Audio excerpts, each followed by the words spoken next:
કારણ પરમાત્માનો ભક્ત એક જ મનોવૃત્તિથી ચાલતો હોય છે કે મારી જીવનમાં જે થઈ રહ્યું છે બધું સારું થઈ રહ્યું છે, મારી જિંદગીમાં જે થઈ રહ્યું છે બધું સારું થઈ રહ્યું છે. પણ તમે દુઃખી છો, ભગવાનનું નામ લેવા વાળો દુઃખી છે. શું થયું? સનત કુમારો તો ત્યાં સુધી કીધું કે તમારું મોઢું જોઈને એમ લાગે છે કે કોઈ સંસારીના પૈસા લૂંટાઈ ગયા હોય જેવો ગરીબડો થયો હોય એવા દુઃખી થયા છો તમે. શું થયું તમને? શા માટે દુઃખી થયા છો? ક્યાંથી આવો છો? ક્યાં જાઓ છો? કુતશ્ચ આગમનમ તમ. નારદજીને પ્રશ્ન કર્યો, નારદે જવાબ આપ્યો, સત્યમ નાસ્તિ તપઃ શૌચમ દયાદાનમ ન વિદ્યતે ઉદરમ ભરિણો જીવા વરાકાકુટભાષિણા. સનત કુમારો, આ સંસારના માણસને તમે કેમ દુઃખી થયા છો પૂછે. જે માણસ ફરવા ગયો હોય, અમેરિકા ફરીને ઘરે જાય અને લોકો જોવે, પૂછે કે ભાઈ શું જોઈએ આવ્યા? શું કહીએ? અરે કેટલી મોટી મોટી બિલ્ડિંગો છે, કેટલા મોટા મોટા ઘર છે લોકોના.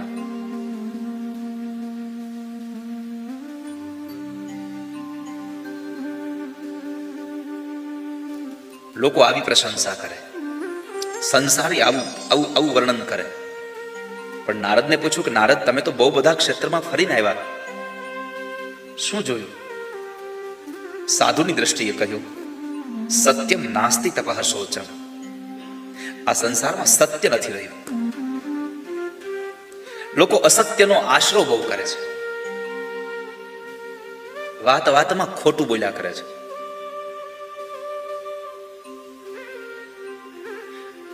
સત્ય બોલશો ને તો તમારે એક ફાયદો થશે. સાચું બોલવા વાળા માણસને એક ફાયદો છે. કયો ખબર? મેં શું જવાબ આપ્યો ને એ યાદ ન રાખવું પડે. કોઈ પણ વાતનો તમે સત્ય જવાબ બોલો તો મેં આ માણસને શું જવાબ આપ્યો, બીજા માણસને શું જવાબ આપ્યો, એ યાદ નહીં રાખવું પડે. નહીં તો સાવધાન રહેવું પડશે કે મેં આને જવાબ હું આપ્યો તો 2 દિવસ પહેલા. યાદ રાખવું પડશે. સત્યનો સૌથી મોટો ફાયદો છે, કશું યાદ નહીં રાખવું પડે. આ સંસારમાં સત્ય નથી રહ્યું સંત કુમારો. સત્યમ નાસ્તિ તપઃ. દુનિયામાં તપ ઓછું થઈ ગયું, તપનો મહિમા ઘટી ગયો. શા માટે તપનો મહિમા ઘટ્યો? તો ઘણા લોકો એવી કમેન્ટ કરે છે કે સાધુ ઢોંગી થઈ ગયા ને એટલે તપનો મહિમા ઘટી ગયો. સાધુ પાખંડી બની ગયા એટલે તપનો મહિમા ઘટી ગયો. પણ મારે હાથ જોડીને તમને કહેવું છે, આ સંસારમાં સાધુ પાખંડી થયા એટલા માટે તપનો મહિમા નથી ઘટ્યો. પાખંડી લોકો સાધુ થવા લાગ્યા ને એટલે તપનો મહિમા ઘટી ગયો છે. સાધુ પાખંડી હોય જ નહીં ક્યારે. પાખંડ હતું જેનામાં, એ સાધુ થવા લાગ્યા છે. જે પોતાનો ઘડીએ ઘડીએ વેશ બદલી શકે છે એવા લોકો તપ કરવા લાગ્યા એટલે લોકોની આસ્થા ઉડી ગઈ.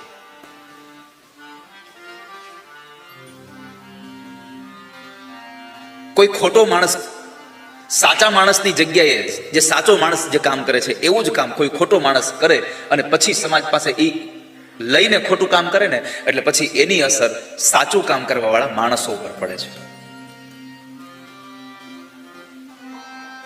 હું આ વર્તમાન સમયમાં તમને એ સાબિત કરી બતાવી શકું કે સેવા માટે બહુ બધા ટ્રસ્ટો છે. જેમ આપણું શક્તિ મંદિર પણ ખૂબ સેવા કરે, અહીંયા લોકો જમે છે, બીજી અન્યત્ર ખૂબ બધી સેવાઓ થાય છે.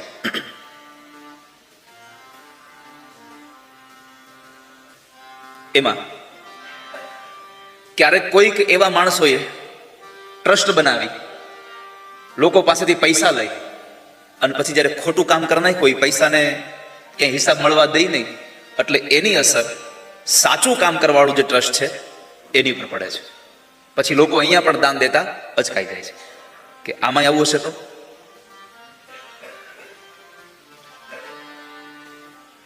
આ સત્ય ઘટના છે. તો તપ ઘટી ગયું. સત્યમ નાસ્તિ તપઃ શૌચમ દયા દાનમ ન વિદ્યતે. શૌચનો અર્થ છે પવિત્રતા. સંસારમાં પવિત્રતા જતી રહી. પવિત્રતાનો અર્થ એવું ન સમજશો ખાલી શરીરની જ પવિત્રતા ગઈ છે.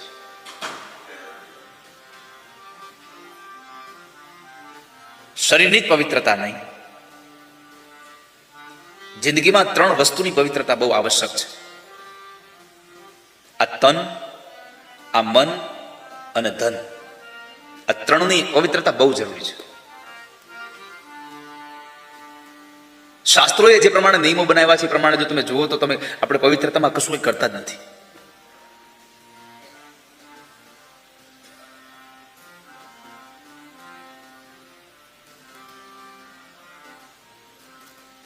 તણની પવિત્રતા માટે સ્નાન જરૂરી છે. શાસ્ત્ર તો ત્યાં સુધી કહે છે કે વોશરૂમનો યુઝ કર્યા પછી માણસે હાથ પગ ધોઈ, મોઢું ધોઈ અને કોગળો કર્યા વગર બહાર નાવવું જોઈએ. સ્નાન કર્યા વગર બહાર નાવવું જોઈએ. આ શાસ્ત્ર કહે છે. આપણે પવિત્રતા છોડી દીધી છે. શરીરની પવિત્રતા માટે સ્નાન આવશ્યક છે. મનની પવિત્રતા માટે સત્સંગની જરૂરિયાત છે. અને ધનની પવિત્રતા માટે દાન. તમારી આવકનો 10મો ભાગ પર સેવામાં વાપરી દો. પર સેવાથી મળેલો પૈસો જો પર સેવામાં વપરાશે તો પરમાત્મા તમને અનુભવ થઈ જશે, તો પ્રભુ તમને દેખાઈ જશે.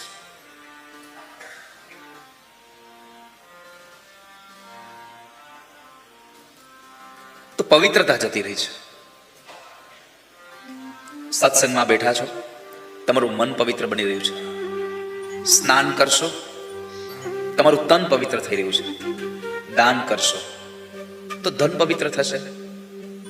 તમારી પાસે રહેલી સંપત્તિ તમારી પાસે આવશે.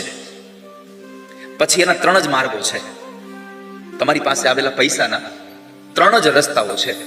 એક, તમે મેળવેલા પૈસાને ભોગવી લો. તમે જે પૈસા કમાણા છો એને તમે વાપરી લો, વાપરીને આનંદ કરી લો. બીજું, એ સંપત્તિને તમે દાન કરતા જાઓ. તમારી પાસે આવેલો પૈસો આજ નહીં તો કાલ જવાનો છે, પાક્કું છે. કાં તમારી સંપત્તિને વાપરીને તમે આનંદ કરી લો, કાં તમારી સંપત્તિને કોઈને દાનમાં આપીને આનંદ કરી લો. નહીં તો ત્રીજો રસ્તો સંપત્તિને જવાનો છે નાશ. કાં તમારો પેલા નાશ થઈ જાય તો તમારી સંપત્તિ પડી રહે, અને કાં તમે હશો કે તમારી સંપત્તિ નાશ થઈ જશે. આ 3 જ રસ્તાઓ સંપત્તિને જવાના છે. ચોથો માર્ગ જ નથી. માટે કાં ભોગ ભોગવી લો, કાં દાન કરી લો, અને કાં તો નાશ થઈ જવાનું છે. યથોચિત જગ્યાએ માણસ યથોચિત વસ્તુનું દાન કરે. જ્યારે સમૂહમાં આવી દાનની વાત થતી હોય ત્યારે ઘણા લોકો મનમાં વિચારતા હોય કે દાન કરવાળા કેટલા લોકો, આપણે ક્યાં કરવાની જરૂર છે. અહીંયા જેટલા બેઠા છો બધાને મારે કહેવું છે, વારે વારે અહીંયા આ શક્તિ મંદિરમાં આવીને આવી સરસ સરસ કથાઓ થતી રહે, સરસ સરસ આપણને આપણા કલ્ચરલ પ્રોગ્રામ મળતા રહે, આપણને ભગવાનના આવા સરસ સરસ મજાના દર્શન થતા રહે, આ મંદિરમાં બહુ બધી વ્યવસ્થાઓ થતી રહે વધારે વધારે. એટલા માટે યથોચિત સમયે યથોચિત આપણી રાશિ આ મંદિરમાં દાન કરતું જવું જોઈએ માણસે. હું આજે બપોરે જ પધરામણીમાં હતો ત્યારે હું ચેરમેન ને વાઇસ ચેરમેન ને સેક્રેટરી ત્રણેય મારી ગાડીમાં હતા. તો હું બીકેને પૂછતો હતો કે આ કથા કરો છો, કાલે મેં સાંભળ્યું કે થોડું ડોનેશન આપણે ભેગું કરવાનું છે. એટલે મેં પૂછ્યું, મેં કીધું તમારે શેના માટે કરવું છે? તો મને કે આ ફ્લોરિંગ ચેન્જ કરવું છે, થોડો કલર ને બધું કરવું છે, એ બધું કરાવવું છે.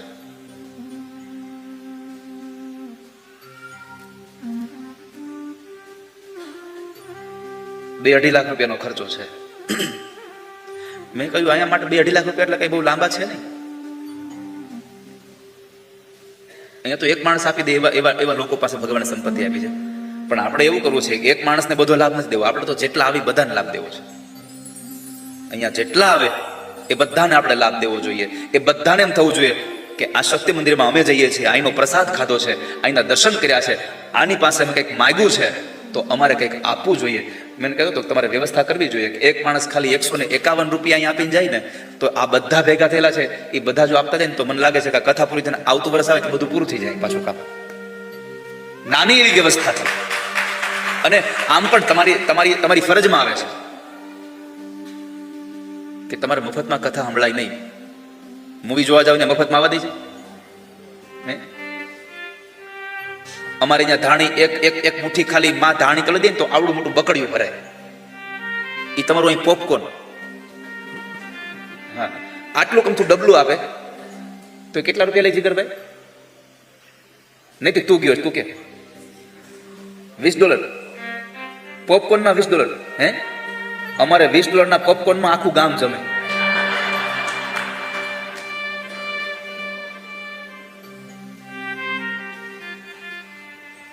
હું એમને કહેતો હતો કે આજે સવારે વાત થઈ સંદીપભાઈ અમે બધા હતા તો ધજાની કઈક વાત ચાલતી હતી તો મેં પૂછતો હતો કે મેં કીધું તમે બધી વ્યવસ્થા માટે તમે કેવી રાશિ રાખો એમ. એટલે એમને એની વ્યવસ્થા પ્રમાણે કહ્યું એટલે મેં માગ્યા વગર સલાહ આપી એને. એ મને કહેતા હતા કે 125 રૂપિયા અમે આરતીની ડીશના, આરતી કોઈ યજમાન બને 125 રૂપિયા. રોજની કેટલી તમારે આરતી નોંધાય ભીખુભાઈ? 125 રૂપિયાની એક આરતી હોય તો કેટલા લોકો આરતીમાં જોડાય? હે હા નવરાત્રીમાં ભલે ને, પણ નવરાત્રીમાં અમે રૂપિયા વાળા ધ્યાન, તમે ડોલરિયા છો. અમારે તો રૂપિયા જ હોય ને. એટલે તમારે એ રૂપિયામાં તમારે, હું અહીંયા જ્યાં સુધી અમેરિકામાં રોકાવું ત્યાં સુધી તમારે બધાને ડોલર જ સમજવાય. એટલે હું એમને કહેતો હતો સહજતાથી કે રોજ તમે અહીંયા પણ એવું કરી શકો કે આજની આરતી આમના તરફથી છે, આજની આરતી આ લોકો તરફથી છે. મેં તથાસ્તુમાં આવી વ્યવસ્થા કરી છે.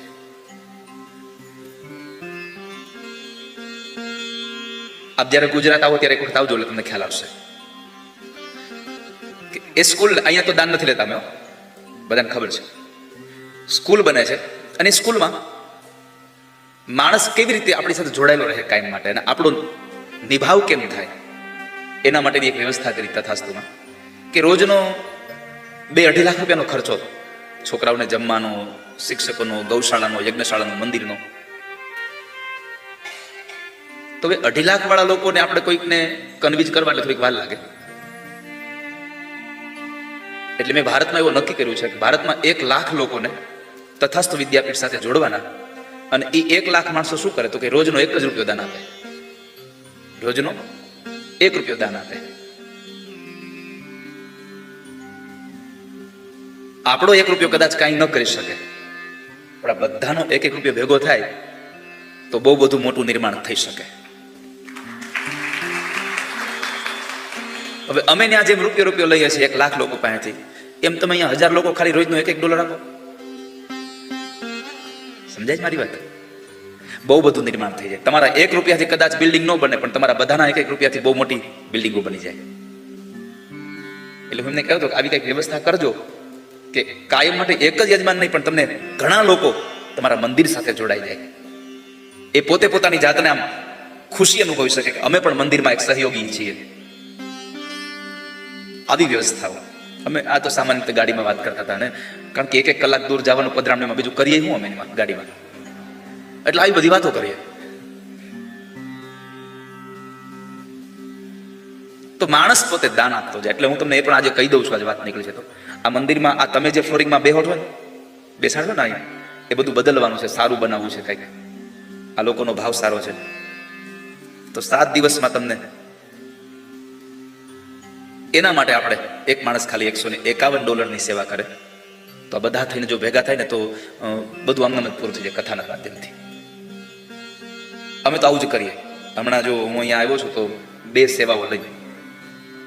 અમારે 19 ફેબ્રુઆરીએ તથાસ્તુ વિદ્યાપીઠમાં દીકરીઓના લગ્ન છે કે જે દીકરીઓને બાપુજી ગુજરી ગયા હોય એવી 21 દીકરીઓના લગ્ન છે, કોઈ પણ જ્ઞાતિની. એટલે અમે અહીંયા અમેરિકા આવ્યા હોય તો એક માણસને એક દીકરી કન્યાદાન માટે દત્તક દઈને જઈએ.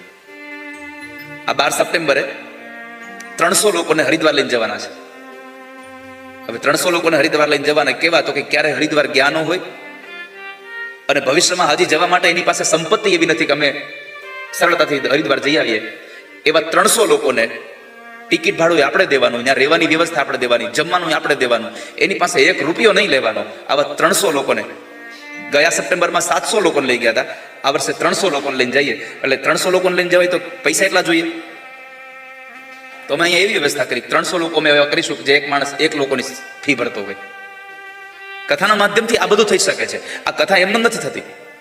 આ કથા કરવા માટે કેટલા લોકો પાસે આ ટ્રસ્ટી મંડળો એ બધાને પ્રેરણા કરી શકે. તમે મુખ્ય મનોરથી બનો, તમે સહયજમાન બનો, તમે એક દૈનિક યજમાન બનો. અને એ બધાએ જ્યારે પોતાની દૈવી સંપદાનો આમાં ઉપયોગ કર્યો એટલે તમે બધા આટલા પ્રેમથી ભગવાનની કથા સાંભળો બેસી ગયા છો મફતમાં. કશું એમને નથી મળતું. તો માણસની સંપત્તિ જવાના માર્ગો 3 જ છે: ભોગ, દાન અને નાશ. તો સંસારમાં દાન નથી રહ્યું. આ બધી વાત નારદજી સનત કુમારોને કહેતા હતા. શું કરીએ? નારદજીએ પોતાની વ્યથા વર્ણવી કે અનાજ વેચાતું થયું, ઉદરમ ભરીણો જીવા, પેટ ભરા લોકો રહે. પોતાનું કામ કરાવવું હોય તો આપણને ઘીથી લચપચતા લાડવા ખવડાવે છે, અને કામ ન થાય તો છાશ આપતા બંધ થઈ ગયા છે. હા, સુર નર મુનિ જન સબ કી હરિતિ સ્વાર્થ કારણ કરહી પ્રીતિ. આ દુનિયામાં માણસોને સ્વાર્થ છે ત્યાં સુધી તમને પ્રેમ કરે છે. જેવો સ્વાર્થ પતી ગયો એટલે કોણ હું ને કોણ તું, કોઈ કોઈને બોલાવતું નથી. અને જ્યાં સ્વાર્થ હોય ત્યાં ભગવાન રાજી ન થાય કોઈ દિવસ. સ્વાર્થ ના સૌ સગા સંબંધી, સ્વાર્થની છે દુનિયા અંધી. આ તો સ્વાર્થમાં માણસ આંધળો થયો છે.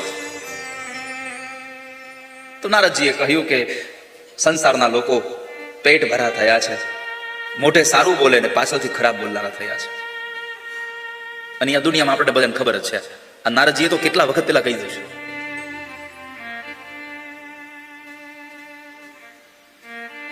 સનત કુમારે પૂછ્યું, તમારી મૂળ વાત કહો ને, થયું છે શું? અને નારદજી કહે છે, સાંભળો, હું આ દુનિયામાં બહુ ભ્રમણ કર્યું, પણ એ ભ્રમણની અંદર મને ક્યાંય શાંતિ જોવા ન મળી. યમુનાના કિનારે ગયો તો યમુનાના કિનારે પણ મેં એક દ્રશ્ય એવું જોયું, ભગવાન લીલા જોઈ. યામુનમ તટમાપન્નો યત્ર લીલા રે. ભગવાનની એક લીલા જોઈ. શું જોયું નારદ? તો કહે છે કે એક સ્ત્રી હતી, હજારો સ્ત્રી એને ચમર ઢોળે છે, પવન નાખી રહી છે, એની સેવા કરે છે. પણ કૌતુક આશ્ચર્ય એ હતું, એ સ્ત્રી રડતી હતી. તો બધા કુતૂહલપૂર્વક જતા હતા. તો મને થયું લાવ હું જાઉં. હું નજીક ગયો, જ્યાં જોઉં છું તો 2 વૃદ્ધ પુરુષોના મસ્તક પોતાના ખોળામાં રાખી અને એક સ્ત્રી રડે છે. એટલે મેં ત્યાંથી પસાર થયો તો મને સ્ત્રીએ પ્રાર્થના કરી, ભો સાધુ ક્ષણમ તિષ્ઠ મચ્ચિંતામપિ નાશય. એ સાધુ ઉભા રહો, તમે એક ક્ષણ માટે રોકાઈ જાઓ. અહીંયા એક ક્ષણ શબ્દ લખ્યો છે. આપણને સૂચન કરે છે કે સાધુની 1 મિનિટ, એક ક્ષણ તમારું જીવન ધન્ય બનાવવાની તાકાત ધરાવે છે. સત્સંગ 1 ઘડીનો થઈ જાય તોય તમારું જીવન ધન્ય થઈ જાય. આપ રોકાઈ જાઓ. નારદજી ઉભા રહ્યા. નારદે પૂછ્યું, કોણ છો તમે? સ્ત્રી કહે છે, હું ભક્તિ છું. નારદજીના કાન છે એમ કે આ ભક્તિ અને એની દશા, કેમ રડો છો? આ તમારા ખોળામાં સૂતેલા 2 પુરુષો કોણ છે? ભક્તિ કહે છે, એ મારા 2 દીકરા છે. નારદજીને આશ્ચર્ય થયું, માં યુવાન અને દીકરા વૃદ્ધ. મા વૃદ્ધ અને દીકરા યુવાન હોય આ ઘટના જોઈ છે, પણ આજે મા યુવાન અને દીકરા વૃદ્ધ બન્યા. આ કલીનો પ્રભાવ છે. નારદજી પૂછું કે આવું કેમ બન્યું? ભક્તિ મહારાણીએ પોતાની ઘટના કઈ બતાવી કે હું દ્રવિડ દેશમાં ઉત્પન્ન થઈ હતી, કર્ણાટકમાં મોટી થઈ, મહારાષ્ટ્રના અનેક પ્રાંતોમાં ચાલતી ચાલતી ક્વચિત મહારાષ્ટ્રમાં ચાલતી ચાલતી હું આવી, ગુર્જરમાં આવી તો ઘરડી થઈ.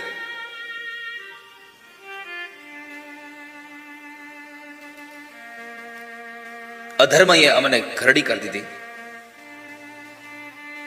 પણ યમુના ઘાટે આવીને યમુનામાં સ્નાન કર્યું તો મને મારું યૌવન પાછું મળ્યું. મારા 2 દીકરાઓ વૃદ્ધના વૃદ્ધ રહ્યા છે.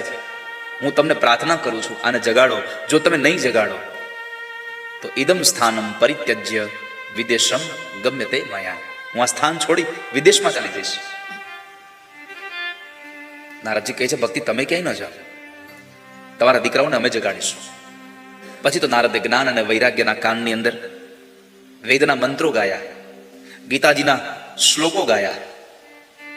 પણ ઉઠે આળસ મળી પાછા સુઈ જાય. એક બાજુ ભક્તિ એમ કહે છે હું જતી રહીશ, બીજી બાજુ આ બંને ઉઠતા નથી. નારદની ચિંતા બહુ વધી ગઈ. અને એ મારી ચિંતામાં એક આકાશવાણી થઈ ગઈ, નારદ સત્કર્મ કરો, સત્કર્મ કરો, નારદ સત્કર્મ કરો. હવે સત્કર્મ કરવાની વાત કરી તો નારદને ચિંતા થઈ કે મેં આ વેદના મંત્રો ગાયા, ગીતાજીના શ્લોક ગાયા, અને છતાંય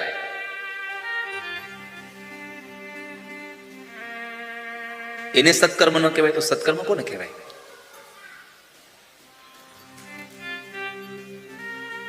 ભક્તિ મહારાણે કીધું તમે અહીંયા રહો, તમારા દીકરાઓને જગાડવાનો ઉપાય હું શોધીને આવીશ. અને જો હું તમારા દીકરાને જગાડું નહીં તો હરિનો દાસ નહીં. તદહમ હરેર દાસો લોકે ત્વાન પ્રવર્તયે. તમારા દીકરાને જગાડું નહીં તો હું હરિનો દાસ ન કહેવા. આપ અહીંયા રહો. પછી ભક્તિ મહારાણીના દીકરાને જગાડવા માટે નારદ નીકળ્યા હતા, ચિંતિત થઈને.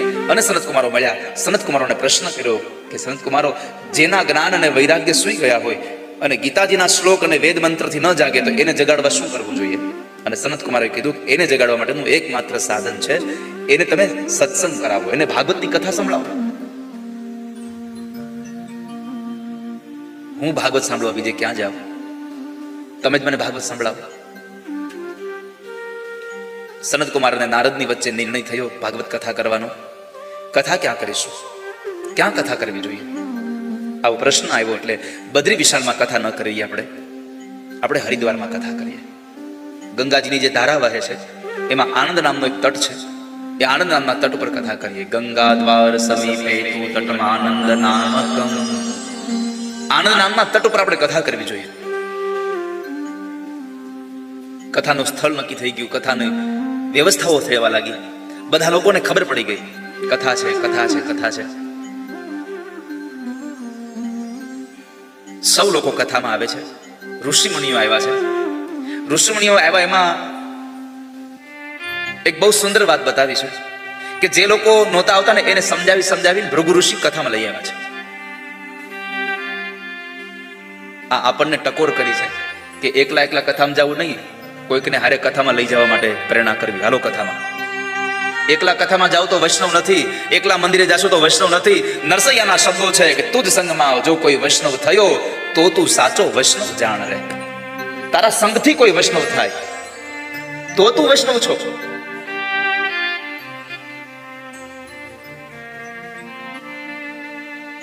અને હું તમને ભરોસા સાથે કહું છું કે તમે એક વખત એક માણસને કથામાં લઈ જાઓ, બીજા દિવસે એ તમારી જગ્યા રાખીને બેઠો હશે. તમે અહીંયા આવશો તો ખાલી એની બાજુમાં સીટ ખાલી રાખી હશે, હમણાં આવે છે. આ પાક્કું છે. તમે જુઓ, નંદ મહોત્સવના દિવસે ખૂબ ભીડ ભરાતી હોય કથાઓમાં. અહીંની મને ખબર નથી, અહીંયા તો રવિવારે ભીડ થાય.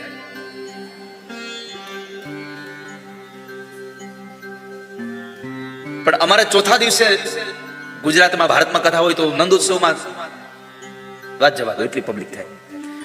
હું વિચાર કરતો હતો આવું કેમ થાય છે, પણ હવે આજે મને એવું સમજાયું આવું એટલા માટે થાય છે કે પેલા દિવસે જે માણસ કથામાં આવે એ બીજા દિવસે એક માણસને લેતો આવે, બીજા દિવસે આવી પાછો ત્રીજા દિવસે એકને લેતો આવે, અને આમ કરતા કરતા ચોથા દિવસે તો એટલી ભીડ ભરાઈ જાય એની વાત જ જવા દો. જો કે મેં તમને કાલે એક કામ સોંપ્યું હતું, કર્યું કે નહીં ખબર નથી મને. કેટલા લોકોએ કર્યું? સાચું બોલજો. શું કામ સોંપ્યું હતું એ ખબર છે કોઈને? માણસોને મેં કહ્યું હતું તમને લોકોને કે તમારા વોટ્સએપમાં એક મેસેજ નાખી દેજો, જેટલા તમારા કોન્ટેક્ટ છે ને, કે શક્તિ મંદિરમાં કથા શરૂ થઈ ગઈ છે. આજે એક દિવસ પૂરો થઈ ગયો, આવતીકાલે 5 વાગે બીજો દિવસ શરૂ થવાનો છે, એટલે 4:45 આપણે પહોંચી જવાનું છે. ગઈકાલે ન કર્યું તો આજ કરી દેજો.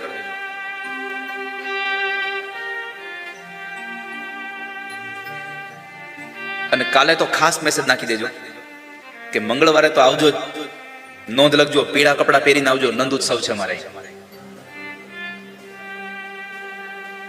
સાંજે 8 વાગે નંદ ઉત્સવ થવાનો છે. અહીંયા કથા હોય એટલે અમારે ઘડિયાળની સુઈ ઉપર હાલે. અને ગુજરાતમાં કથા હોય અહીંયા 3 કલાકની કથા. ભારતમાં કથા હોય તો નંદ ઉત્સવના દિવસે 6.5-7 કલાક થાય. અને ધન્યવાદ દેવા પડે શ્રોતાઓને. હું 5-6 કલાક કે 6.5 કલાક વ્યાસપીઠે બેસું એટલે તમારે સમજી લેવાનું શ્રોતાઓ 8 કલાક બેઠા છે, કારણ કે એ આગળ બેહવા હાટું 2 કલાક વહેલા આવ્યા, નકર જગ્યા ન મળે. હમણાં છેલ્લે સુરતમાં કથા થઈ ભાઈ, રોજનું 80,000 માણસ કથામાં બેસતું હતું. રોજનું 80,000 માણસ કથામાં બેસતું હતું. વૈશાખ મહિનો હતો, તડકો હતો. 3 વાગ્યા પછી જે કથામાં આવે એને મંડપની બહાર માથે રૂમાલ નાખીને બેહવાનું ખુલ્લામાં 3 વાગે, અને 46 ડિગ્રી તાપમાન હતું, અને તોય લોકો કથામાં બેઠા હતા. તમે કલ્પના કરો કે શું ભગવાનની કથા લોકોને ઘેલું લગાડે છે.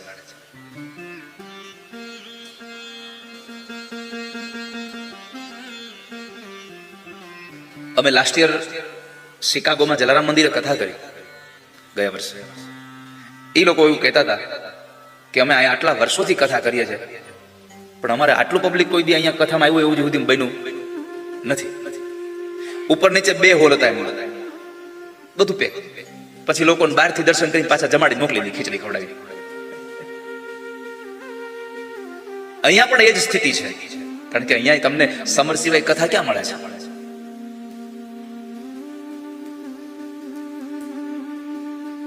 તો પુનઃ આજે તમને બધાને એક સેવા કરી નાખજો. ભૃગુ ઋષિ સૌને લઈને ગયા. પરાશરજી બેઠા હતા, વ્યાસજી બેઠા હતા, અને સુખદેવજી બેઠા હતા કથામાં. ઘણી વખત લોકો કહેતા હોય કે વડીલો કથામાં જાય, નિવૃત્ત હોય એ કથામાં જાય. એ પેલા હતું આવું, હવે નથી રહ્યું. હવે તો અમારે વ્યાસપીઠ યુવાન થઈ એમ હારે હારે શ્રોતાઓ યુવાન થઈ ગયા છે. હા, વ્યાસપીઠ યુવાન થઈ છે હવે. તમે જુઓ, જેટલા વડીલ કથાકારો હતા એના કરતા અત્યારે યંગ યુવાન કથાકારો કેટલા વધી ગયા. આ વ્યાસપીઠ યુવાન થઈ છે હવે. બીજું, પહેલાના સમયમાં વડીલો કથાનું આયોજન કરતા હતા.